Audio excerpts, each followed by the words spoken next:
I dag blev regeringen og Enhedslisten nemlig enige om en stramning af rygeloven. Blandt andet blev et totalforbud mod rygning på børneinstitutioner, skoler og gymnasiale ungdomsuddannelser vedtaget. De nye stramninger af loven byder også på et forbud mod at ryge på enkeltmandskontorer i bygninger, og desuden vokser bødestørrelsen for overtrædelse af rygelovens stramning. Den træder i kraft den 15. august i år. Og fra de nye stramninger til de, der har mærket konsekvenserne af de gamle, nemlig restaurationerne. Vi skal til Boldenskov i København, hvor min kollega Lennart Sten er klar på baren Velkuglen. Værsgo. Jamen, tak skal du have. Og det er et af de der værtshuse, som faktisk godt kunne være sådan et værtshus, hvor man kunne ryge. Der er faktisk under 40 kvadratmeter. Det blev til en cocktailbar, og så har man valgt at sige, at man vil ikke have røg herinde. Og det betyder selvfølgelig noget for omsætningen, men altså det er et bevidst valg, man har valgt. Og Morten Heide, hvorfor har du gjort det?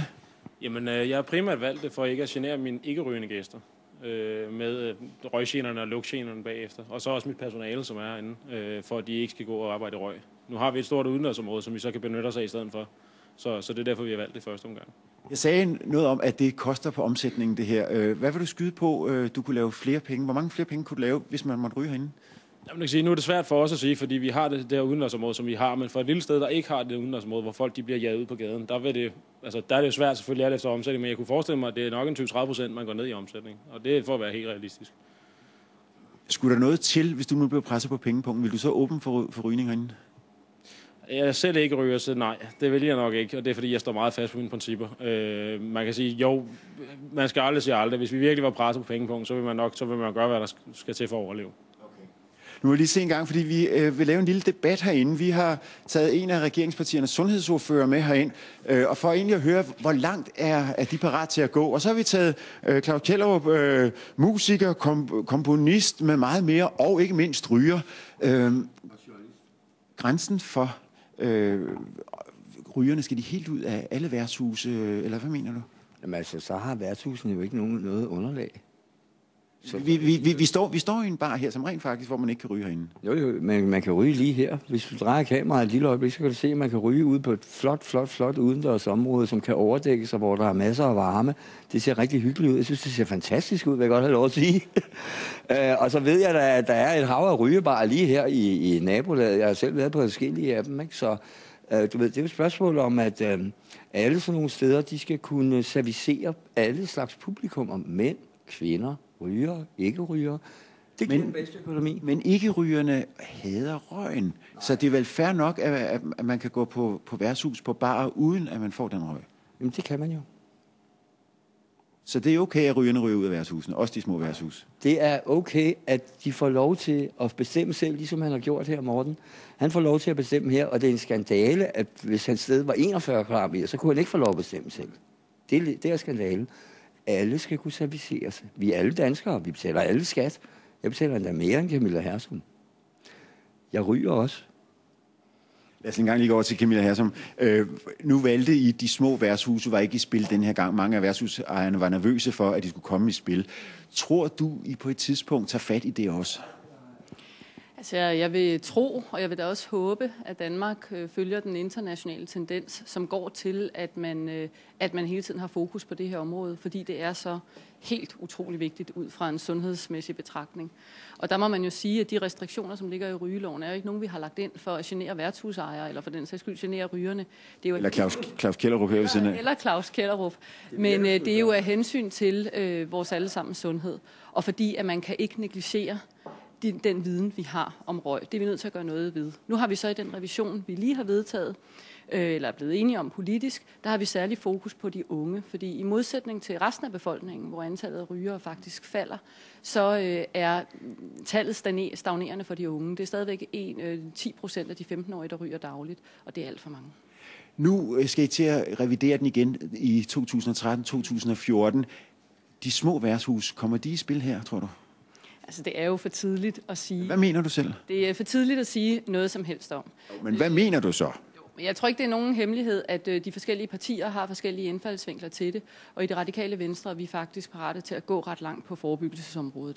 Og jeg kan jo notere mig, at det, der er tendensen i udlandet, det er, at man siger, at man vil simpelthen ikke have røg indendørs. Fuld stop. Ingen røg indendørs. Jeg tror også, at hvis vi skal revidere loven, så er det jo det næste, man vil kigge på, fordi Ellers skulle vi jo opfinde noget helt tredje, ikke? Så, men hvad der kommer til at ske, når vi skal revidere loven igen, det ved jeg ikke. Jeg synes, det der er værd at bemærke her, det var, at regeringens udspil var særligt fokuseret på børn og unge, fordi vi mente, at det var her, vi havde særligt behov for at sætte ind. Vi havde behov for at markere, at tobak er et produkt for voksne, ikke for børn. Og jeg er utrolig skuffet over, at V&K ikke vil være med. Jeg hører... Det er altså forkert, hvad Camilla Hersom siger, at vi følger en udenlandsk trend. Hvis der er tale om et eller andet udenland, så er det fordi, det er en højere instans, nemlig Verdenssundhedsorganisationen, som i samarbejde med den multinationale medicinalindustri har ligesom inspireret til de samme rygelov over alle landene. Det er rigtigt. Men i Holland, Tyskland, Østrig, Frankrig, alle mulige andre steder, der kan du sagtens gå ud, der kan du da gå ud og spise og ryge samtidig. På mange steder, det har jeg selv gjort. Det kan du nu. Så at det der med at lade som om, at vi er sådan ligesom et bunderøvsland, der ikke følger en international trend, det er forkert. Det er forkert. I'm sorry. Claus, jeg vil godt lige høre, når Camilla her siger, at revideringen næste gang om 2 år kan betyde, at alt stop for rygning indendørs. Punktum. Det kan det ikke. Hvad siger du til den udsigt? Det siger jeg, hvis I vil ødelægge samfundet, så er I godt i gang. I smadrer hele økonomien. Det kan du også se nu. Vi kan overhovedet ikke komme ud af noget. I forhindrer folk i at efterspørge. At for eksempel jeg har jo ikke været på restaurant her i Danmark i mange år, kun udendørs. Fordi at jeg ikke kan ryge en cigaret bagefter, det har jeg lyst til. Og det er der mange mennesker, der har lyst til. Den efterspørgsel, den er forbudt. Jamen så sker der jo det, at det rammer jo den her branche, og det rammer jo så den her branches leverandører. Det rammer jo så alle dem, der leverer til ham og fra fødevarebranchen osv. I ødelægger økonomien, og på et tidspunkt så vil økonomien være så langt nede, sådan så at vi er nødt til at fjerne alle den slags ting, og det vil ske med rygeloven. Det er overbevist om. Camilla her, som jeg lige hørte, det må have en reaktion på det her. Altså, har Claus Kjellerup ikke en pointe i og med, at hvis det nu er et sted, hvor man ryger og man spiser, og så er det sådan, og dem, der er ansat, der ryger, er det så ikke muligt? Men det er jo muligt i dag, hvis man har et værtshus på under 40 kvadratmeter, eller et sted, som ikke er over 40 kvadratmeter. Så den mulighed er der jo i dag, ligesom man kan gøre det udendørs. Jeg vil gerne fastholde, at det rygerloven handler om, det er jo at sikre, at folk ikke bliver udsat for passiv røg, fordi det er så forfærdeligt sundhedsfarligt, som det er. Rygeloven handler ikke om eksistensmulighederne for hverken store eller små værtshus. Nej, men det Claus snakker om her, det er vel hygge. Det er vel, at der er nogen, der har det godt med at sidde og spise og ryge. Ja, og der må man bare sige, at den internationale tendens, uanset hvad Claus påstår, er jo, at man strammer reguleringen rigtig meget indendørs. Det er også den retning, det er gået i Danmark. Hvor vi ender efter den næste revision, det er jo for tidligt at sige noget som helst om, for der skal selvfølgelig være et politisk flertal for det.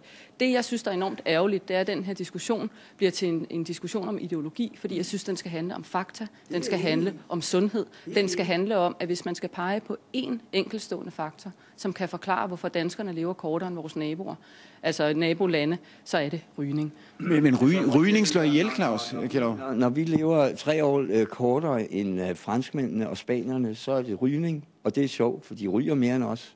Det er sgu mærkeligt. Det må du indrømme. De lever 3 år længere end os og ryger mere. Gør de det? Ja, nu er det primært svenskerne og nordmændene og sådan nogle, jeg tænker på, ikke? Svenskerne ud som den eneste, der ligesom understøtter dit eksempel. Men sagen er, Spanien, Frankrig, Holland, Belgien og flere andre lande, Japan, Grækenland, de ryger mere end os og lever længere. Claus Kjellerup, vi er også nødt til at forholde os til. Rygning slår ihjel. Det er du også nødt til at forholde dig til. En skid med det her at gøre, det må folk sgu selv om, ikke? Altså, hvad med dem, der ikke selv ryger, men som får røgen? Det er jo en pistol og skyde. Det vil jeg gerne have lov at adressere. Det der, som Camille siger med, at passiv rygning skulle være specielt farligt, det kan anti-rygelobbyen ikke engang bevise i deres egne rapporter. Jeg har tilfældigvis læst de rapporter igennem. Det tog fandme lang tid, det kan jeg godt love dig. De er på 700, 1100, 1200, 1600 sider. Når du går ned i tallene, så kan de ikke engang vise, at der er fare ved passiv rygning for lungekræft, og det som de påstår på europæiske arbejdspladser. Kan de ikke? De kan ikke vise det. Det er jo grotesk. Det er altså hele rygeloven. Jeg er enig i, der skal tages hensyn. Hør nu her. Claus Kjellerup, jeg er simpelthen nødt til at sige til dig nu, og I kommer nok til at diskutere videre lidt endnu. Men sådan var rygepolitikken i øjeblikket her på dette cocktailbar, hvor man ikke måtte ryge, og det var vel egentlig lidt hyggeligt alligevel, var det ikke? Jamen, jeg har det fint med ikke-rygere, som vi hygger os, Camilla og jeg. Vi har nu mødtes flere gange, men jeg synes bare, det skal være frit valg. Folk må bestemme. Så lød det sidste ord herfra. Og klokken er blevet 4:30. Det er tid til et nyhedsoverblik.